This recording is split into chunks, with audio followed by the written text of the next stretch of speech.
In confusion and uncertainty, there emerges a guiding light, a beacon that cuts through the darkness. Welcome to Beacon of Truth with your host, Deacon Harold Burke-Sivers. Hello, everyone, and welcome to Beacon of Truth. I am your host, Deacon Harold Burke-Sivers, and you're listening on the EWTN Global Catholic Radio Network. Great to be here with you on this first Friday in Lent. Boy, it's just amazing how quickly Lent snuck up on us this year. I hope you had a beautiful Ash Wednesday, of course. And now Friday, this first Friday in Lent, of course, is a day of abstinence. So no meat today, but it's not a fasting day. But, you know, if you add a little fasting on the Fridays, like maybe every Friday in Lent with the abstinence, you know, I think you'll see some more spiritual benefits, kind of an increase in the in your spiritual life a little bit when you combine prayer and fasting together, as we heard Jesus from the Sermon on the Mount this past Wednesday. Very excited for today's show. We're talking about Venerable Fulton Sheen, who will soon become blessed. His cause for canonization is moving forward, and the next step in that process is beatification, which was finally cleared by the Vatican. And, you know, it's about time. And, you know, it's a wonderful way for us to celebrate this great prelate, this great shepherd in the church, you know, and really, in my mind, an exemplar of maybe what a bishop should be like. You know, I'm not saying that every bishop should be like Fulton Sheen in the sense that, you know, because although he was a bishop for a short time in a diocese, but his evangelizing spirit, you know, so that beautiful witness to the faith and standing up for the truth, you know, in love, you know, was a hallmark of Fulton Sheen's ministry. So we're going to talk about Fulton Sheen a little bit today. And of course, we would love to hear from you. Send us an email today. Maybe you have some thoughts or reflections about Fulton Sheen and how much he meant in your life. We'd love to hear from you today. Send us an email, beacon@EWTN.com. And, you know, as we begin this Lenten season, you know, I begin a very heavy travel schedule. In fact, I'm on the road right now as we speak. And so I ask for your prayers, please, for this next 5 weeks. 6 weeks is going to be extremely busy for me. I'm only going to be home just a few days, you know, during this Lenten period, which is okay. You know, my wife and I, as I mentioned, you know, we had a date night on Monday.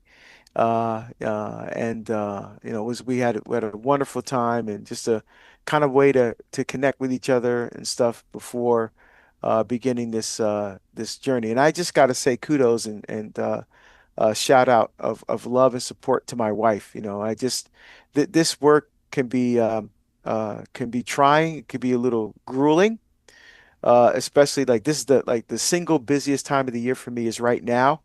You know, on the road, just one gig after the other, after the other, after the other. And I'm grateful.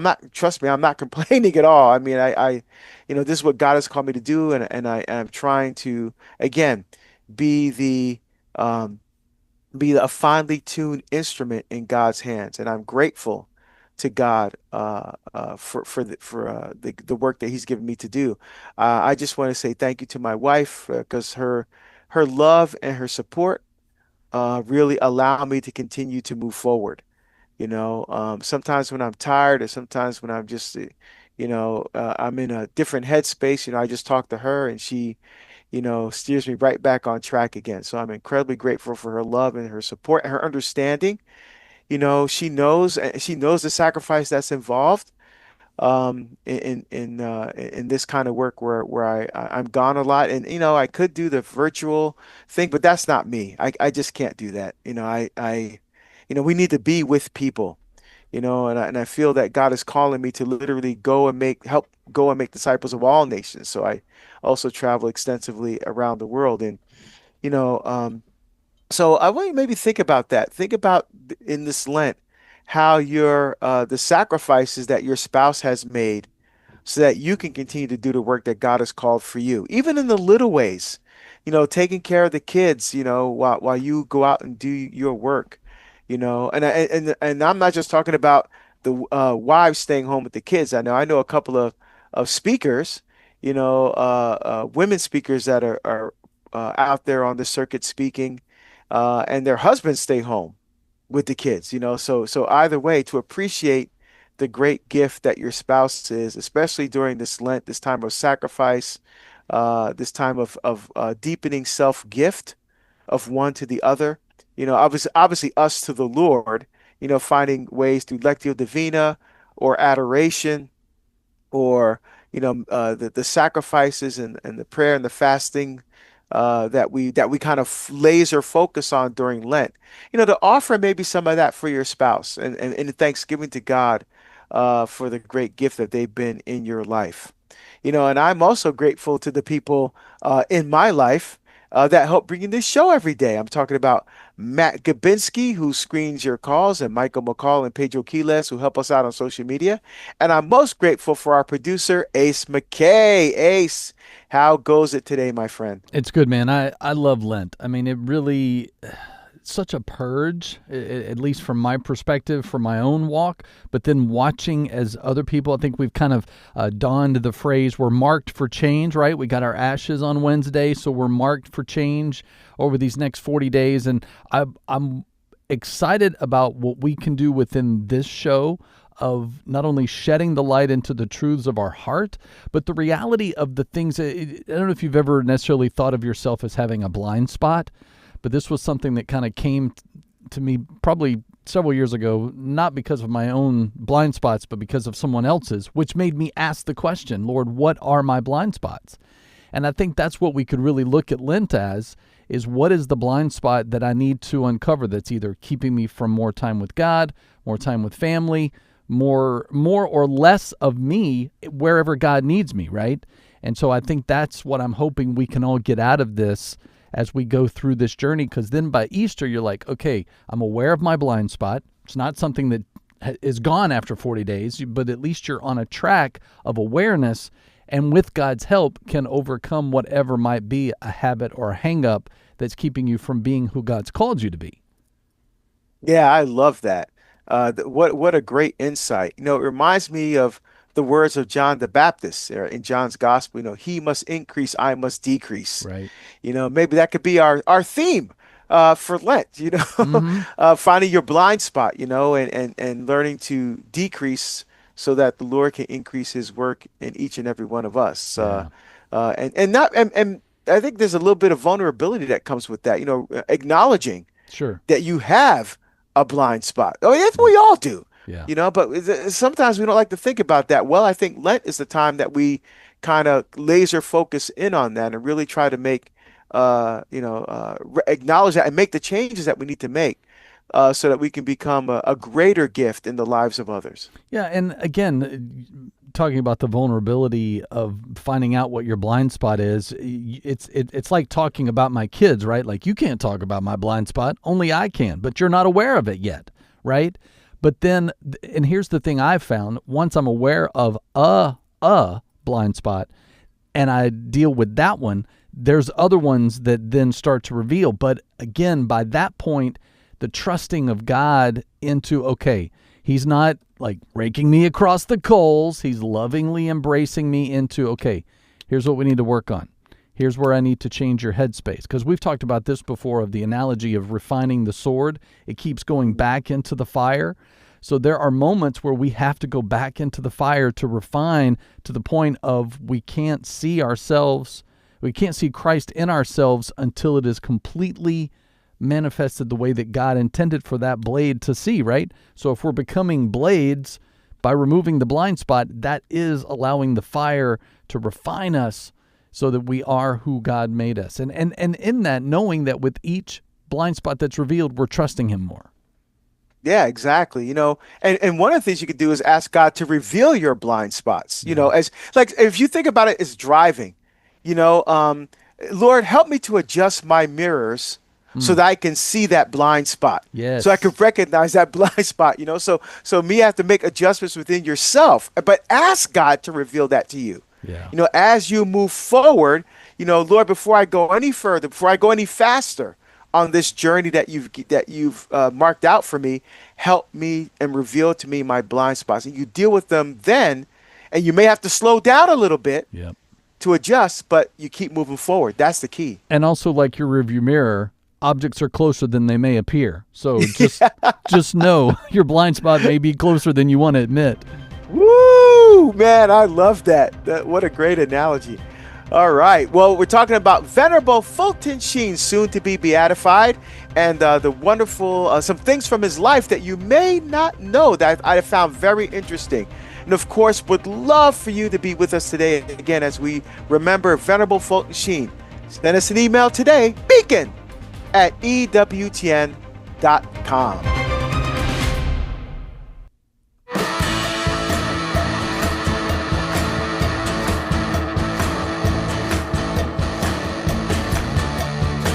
Woo!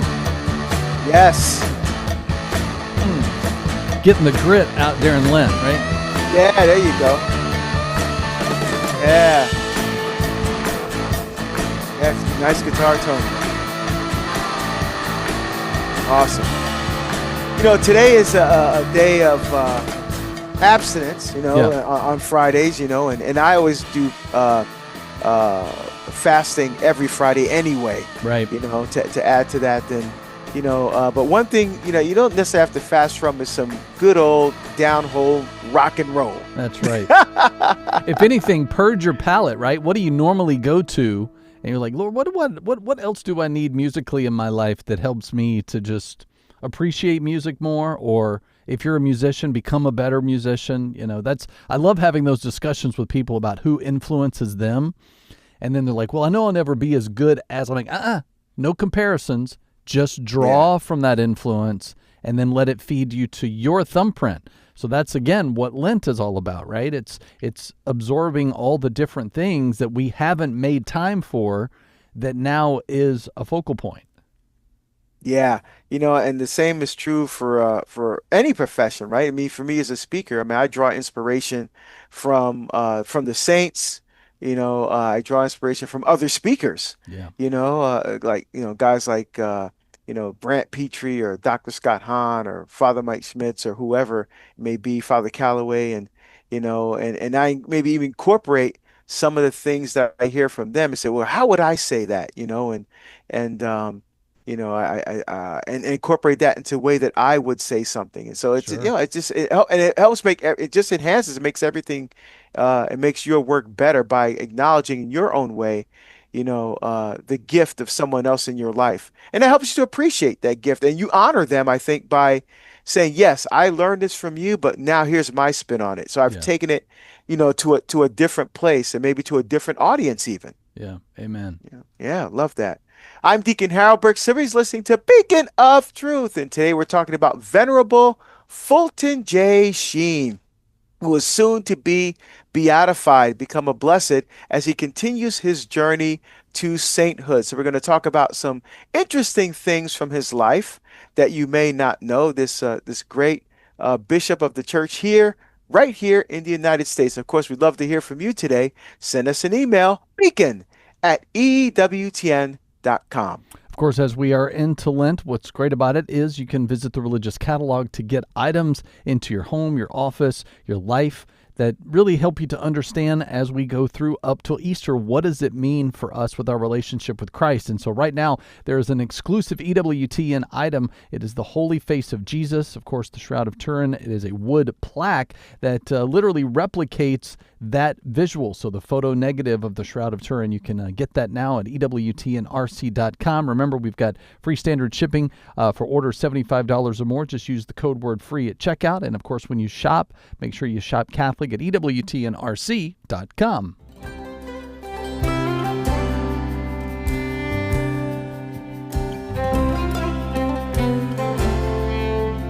All right, my friends, it's now time for the Soulful Psalm segment of Beacon of Truth. The Soulful Psalms, we take one of the Psalms from the wisdom literature of the Old Testament, and we connect that Psalm to the readings of the day at the Holy Sacrifice of the Mass. Well, today is the Friday after Ash Wednesday, And the readings, first reading is from Isaiah. Isaiah is a prophet that we read quite a bit during Lent. You're going to see a lot of readings from Isaiah, as well if you also pray the Liturgy of the Hours or the Divine Office. The in vigils, if you pray the office of readings or vigils, as I like to call it, many of the readings are from Isaiah. Isaiah is probably the most well-known, most popular prophet. 66 chapters in the book of Isaiah, so Isaiah has a lot to say. And today we're reading from the first readings from Isaiah chapter 58. It says, "Thus says the Lord God, cry out, full-throated and unsparingly. Lift up your voice like a trumpet blast." See, and I love that. So the Lord is calling us to be bold, full-throated. Don't hold back. Just like a trumpet, just blast it out there. It says, "Tell my people their wickedness, the house of Jacob their sins." So obviously the Lord is speaking to Isaiah, who's a prophet. Remember, a prophet is not someone who predicts the future, although there may be some futuristic elements in the words of the prophet. No, the prophet is anyone who's authorized to speak the word of God, right? So in a sense, all of us, by our baptism, we receive the charism of priest, prophet, and king, and the prophet is the one who speaks the truth, right? Who speaks the word of God. And all of us, in a sense, are called to be quote unquote prophets, not like Isaiah, but in our own way, in our own sphere of influence, right? We're all called to speak the truth in love. And again, when we speak that truth, the Lord is encouraging us not to hold back, not to be embarrassed or ashamed. But he says, call out, tell people their wickedness and the house of Jacob their sins. And sometimes, that reminds me of sometimes when one of the things we have to do to tell people that we love them is to point out, areas that we see them maybe falling down in. I guess it's not pointing fingers and blaming or accusing or judging or anything like that. But if we see someone going down a wrong path or a crooked path, I think we have, an obligation, responsibility to make them aware. For example, for me, if I start going down a rabbit hole, if I get stuck speaking about like politics or individual people and get off task, my task is to help bring people to a deeper love and intimacy of Jesus Christ. But there's been a number of speakers and podcasters and people in the Catholic world media who have gone down rabbit holes and got stuck down there, and so they got lost in the minutia, and they've stopped bringing people or helping to bring people to a deeper love of Christ. And so I have people in my life I've told them, if you ever hear me going off course, going down a road, or call me out on it. I won't get upset because I just I sometimes I get a little, I may get off. That hasn't happened yet, don't worry. but in case that does and I'm not aware of it, I have people that I've specifically told to call me out and get me back on course. And we all need people like that in our lives. So Isaiah the Lord is asking Isaiah to do this for the people of Israel, to help them get back on course in their journey with the Lord. He goes, it says, "They ask me to declare what is due to them, pleased to gain access to God. Why do we fast and you do not see it? Afflict ourselves, you take no note of it." Right? So obviously this is the season for fasting. This is the season for sacrifice and offering deeper sacrifices ourselves to the Lord. He said, well, you take note of it, you don't see it. Again, we don't serve a fast food God. God works in his time, and God's timing is always perfect. It's not our time. We have to wait on God, right? So we have to be patient during this time. And in fact, the Lord calls them out. He goes, you fast, on your fast day, you carry out your own pursuits and drive all your laborers.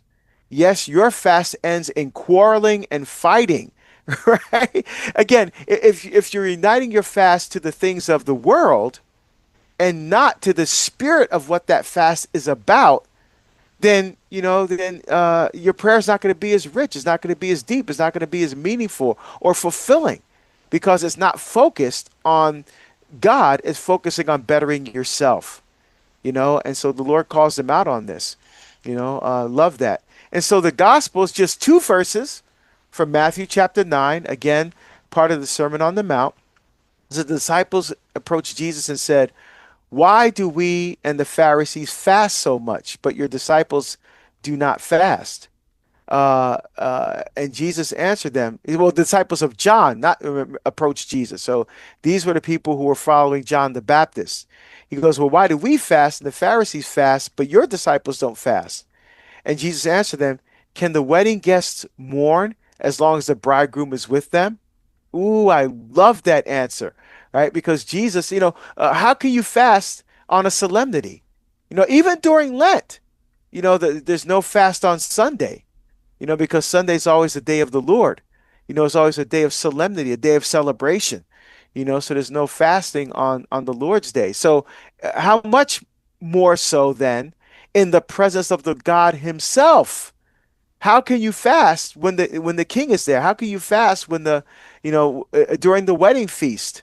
And so Jesus is God himself. And how can you fast in the presence of God? How can you fast while the bridegroom is here? I love that.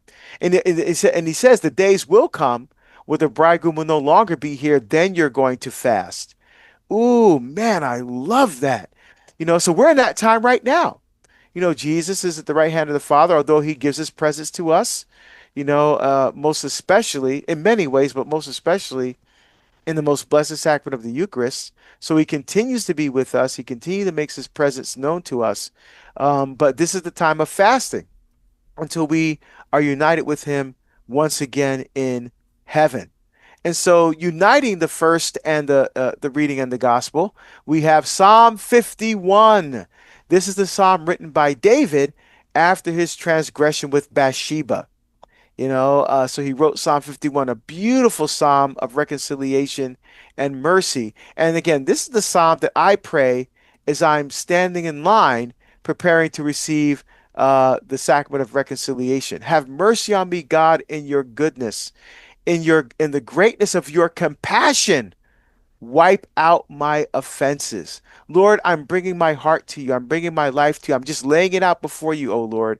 I recognize that I am sinful. I recognize that I've walked away from your love, and now I'm asking you to take me back again. I got a little bit lost there. I got a little bit disoriented. I got a little bit caught up in the culture, in worldly ways of thinking. But Lord, I've recognized my mistake. I've recognized my transgression, and now I want to return to you. Really, this sums up what Lent is all about. Wash me from my guilt. Cleanse me from my sin. Wash away that stain. You washed away the stain of original sin in baptism, but now, I've become a little bit dirty again. On that, I'm a little dirty like that floor mat. Before you walk into a house, you wipe your feet on the floor mat. I've come a little dirty. Lord, wash me and bring me back to you. For I acknowledge my sin is always before you. And what is the words that David says? Against you, O Lord, have I sinned. What is evil in your sight, I have done. There's that humility. There's that blind spot that Ace was talking about before. Recognizing that blind spot, recognizing the evil that we've done, and asking God to adjust my life so that I can recognize those blind spots more easily. That's what the sacrament of reconciliation does. So take advantage of that sacrament during this time of Lent. All right, Venerable Fulton Sheen, that's what we're talking about today, who's soon to be beatified. Some interesting things about his life. And of course, we'd love to hear from you today. Send us an email, beacon@EWTN.com.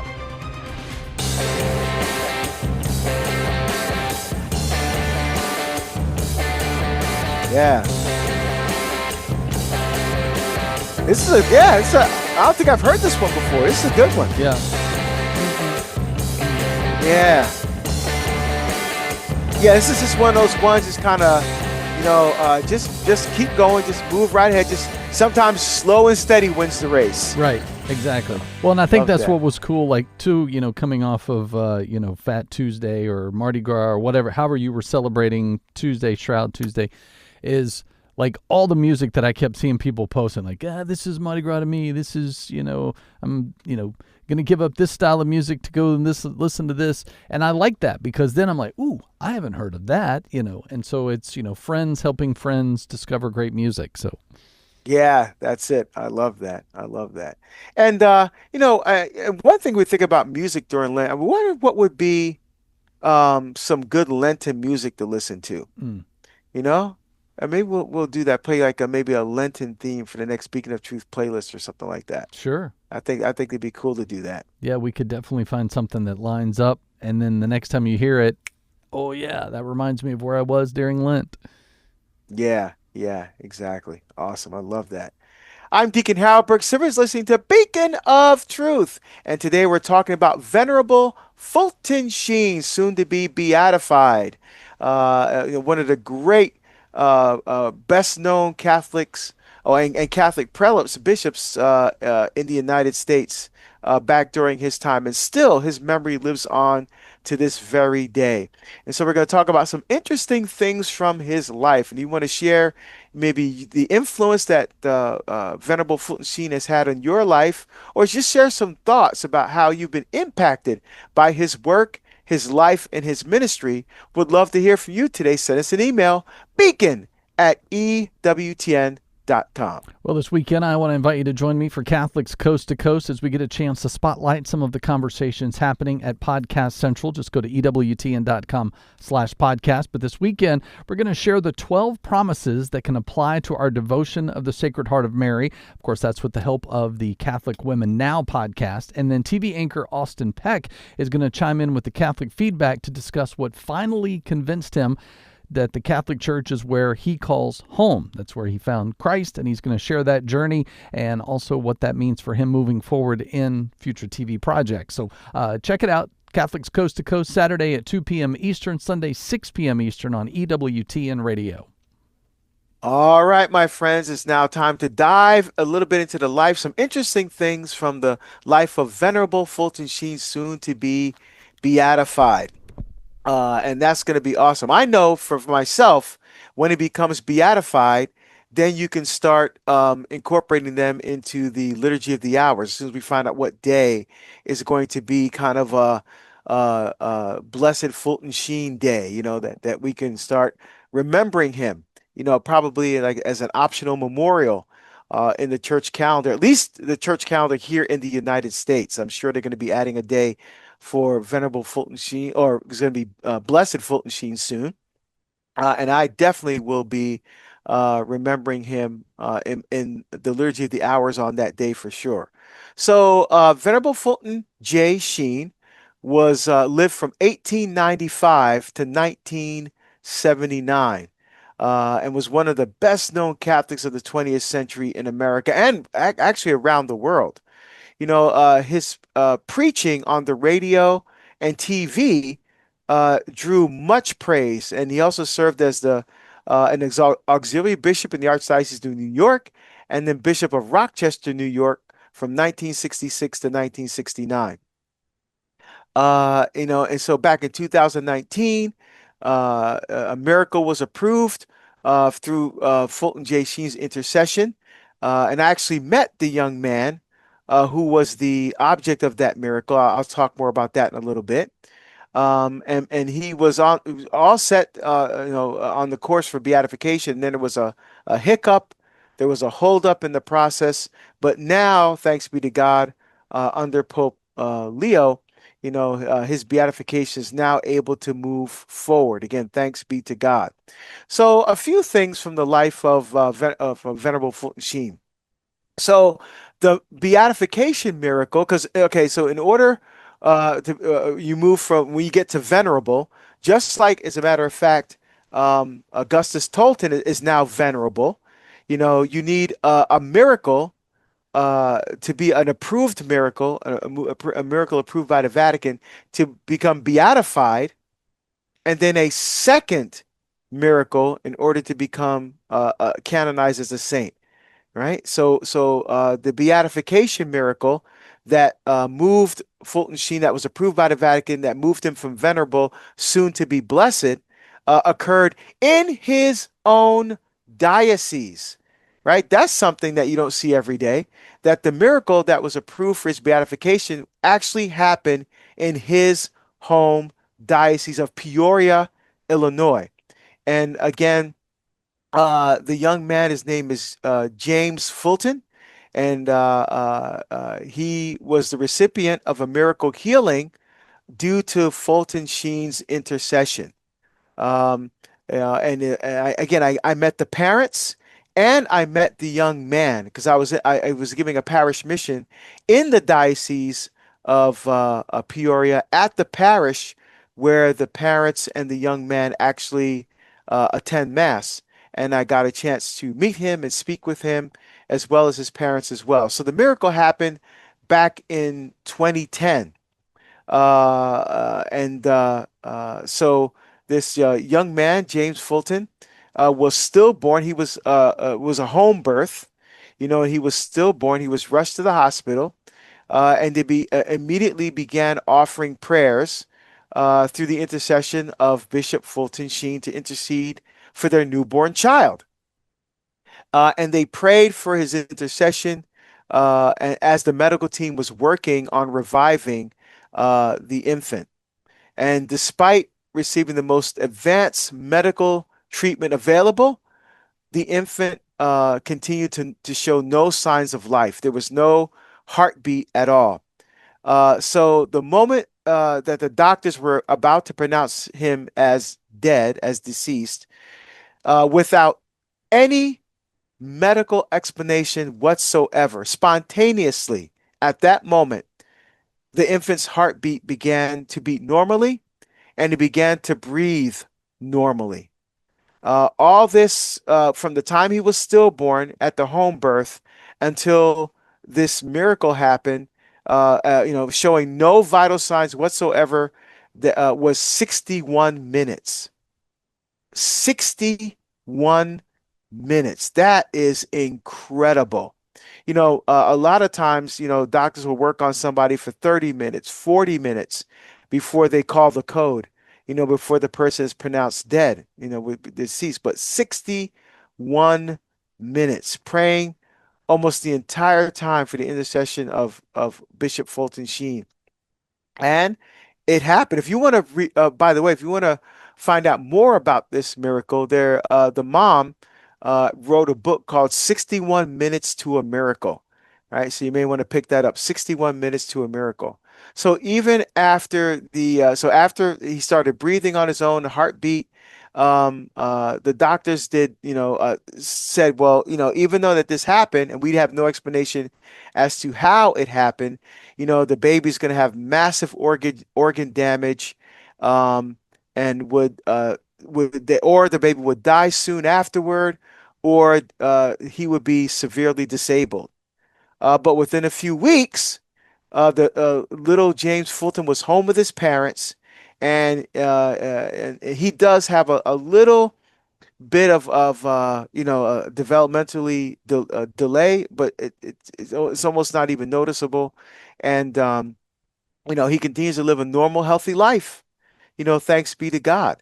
And what a wonderful blessing for that family to be able to visit Fulton Sheen, because remember his body is back in the cathedral there in Peoria, and to be able to go and to visit the man through whom this miracle occurred. So beautiful miracles. That's again one thing you may not have known about Fulton Sheen. Another thing, he was a media pioneer with television and radio. And so he was the precursor to Mother Angelica. Before there was a Mother Angelica, there was Fulton Sheen. He was going to be the first American beatified who was the major television and radio host, like major programs on television and radio.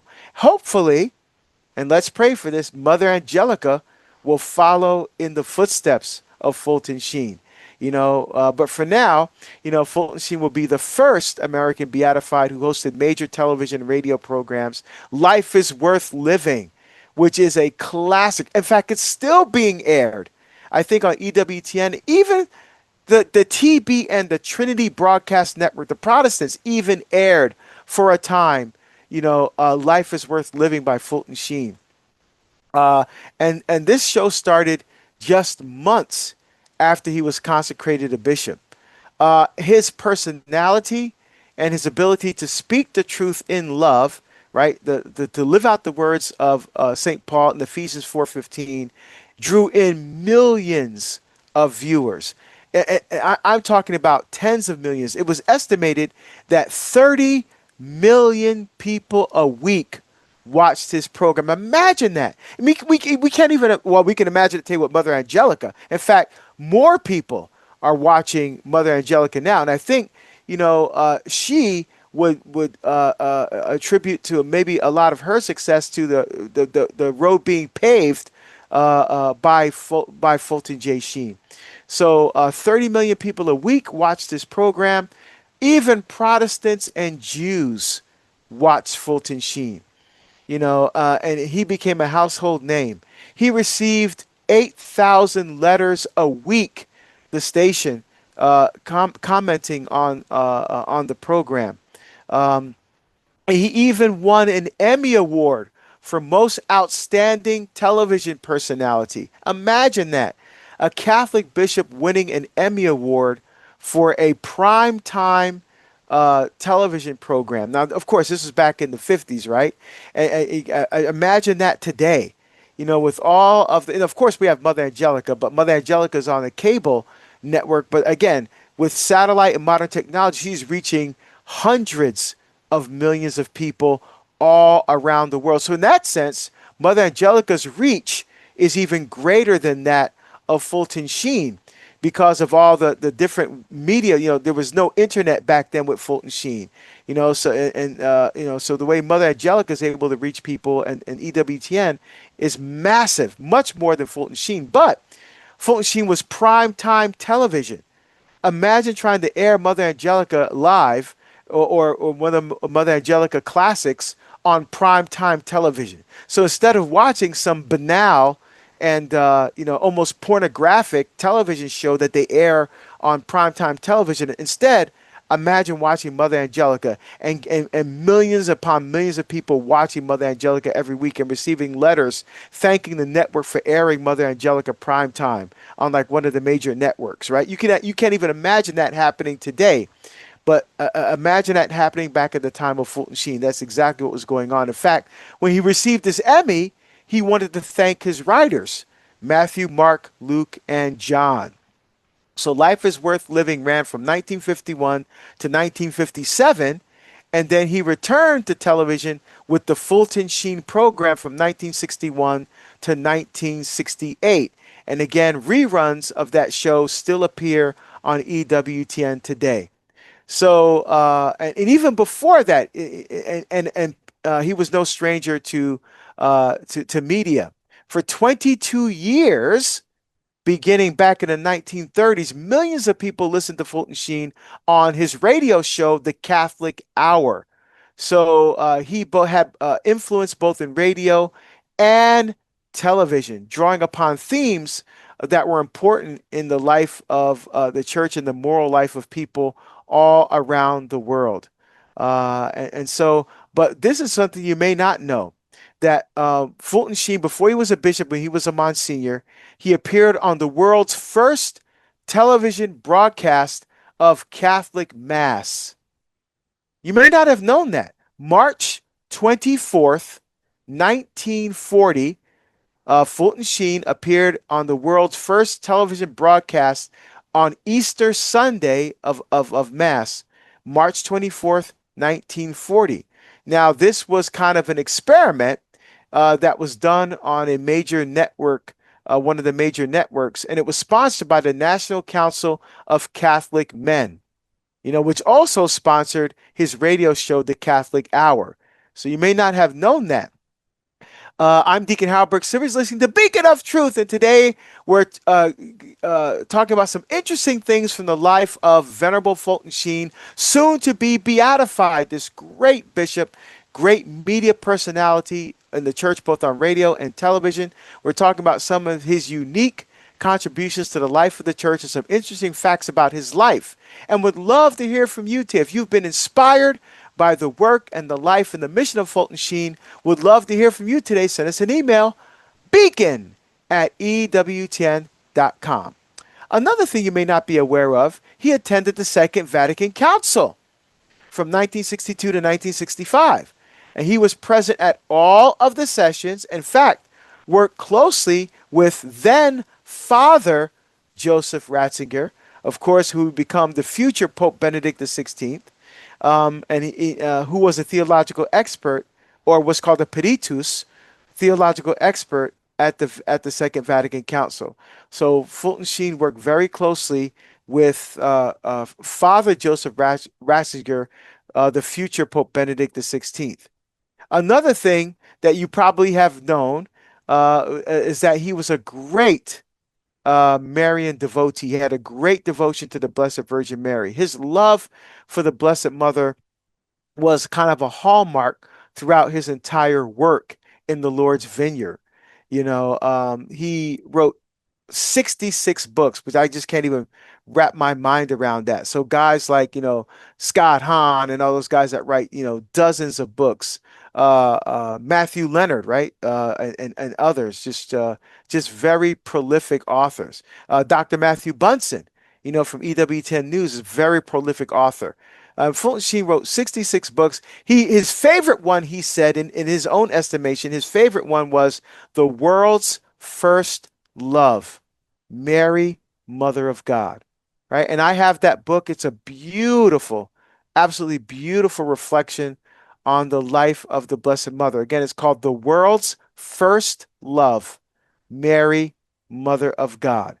He would go on in many ways on radio and television to highlight the life and the role of the Blessed Virgin Mary. So I think reading Fulton Sheen's work on the Blessed Mother will help you to have a greater love and trust in our Heavenly Queen. Our Heavenly Queen and Mother of the Church, as a matter of fact. So he once said, "It was the greatest of all honors to be the mother of Christ, but it was also a great honor to be the mother of Christians."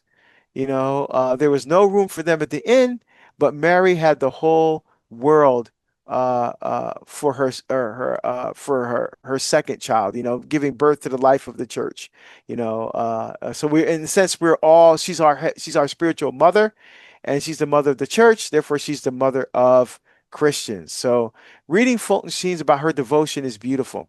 And he was also very patriotic. He wrote a book called The Declaration of Dependence. Not the Declaration of Independence, but a Declaration of Dependence. So he's very patriotic. He said, "We are independent of dictators because we are dependent on God." Love that. God is the necessary factor of our salvation. As a result, he is the center of our lives. I love that because so many people get caught up listening to political talk radio or on television or watching the news networks and just constantly being soaked in politics.